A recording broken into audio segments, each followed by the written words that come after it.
રાંધનપુરના સિનાડ ગામની સિંગર કિંજલ રબારીના પ્રેમ લગ્નના વિવાદ બાદ બાબરના રૂણી ગામમાં ચૌધરી સમાજની દીકરીને પરત લાવવા અંગે બાબરના રૂણી ગામે આજે ચૌધરી સમાજનું મહાસંમેલન યોજાયું હતું, જેમાં ઉત્તર ગુજરાત સહિત રાજસ્થાનથી આંજણા ચૌધરી સમાજના આગેવાનો સાથે મોટી સંખ્યામાં સમાજના લોકો ઉમટી પડ્યા હતા।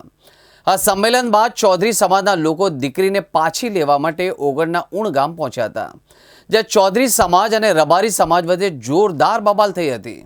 ત્યારબાદ ઉશ્કેરાયેલા ટોળાએ ગાડીઓમાં તોડફોડ કરી તેમજ અંદાજે 3 કિલોમીટર સુધીના હાઈવે બ્લોક કરવામાં આવ્યું હતું, જેના કેટલાક વિડીયો સામે આવ્યા હતા। ટોળો આક્રમક બન્યો હોવાથી પોલીસ પર પથ્થરમારો કરવામાં આવ્યો, જેથી પોલીસે બળ કર્યું। આ ઘટનામાં 4 પોલીસકર્મી સહિત 4 થી 5 લોકોને ઈજા પહોંચી હતી।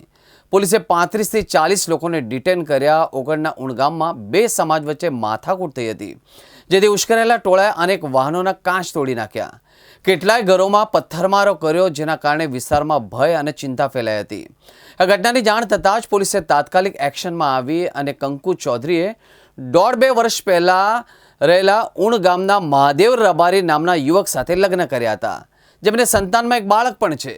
જોકે હવે ચૌધરી સમાજ આ દીકરીને પરત લાવવા માંગે છે, જેને લઈને મોટી સંખ્યામાં ચૌધરી સમાજના આગેવાનો ભેગા થયા હતા।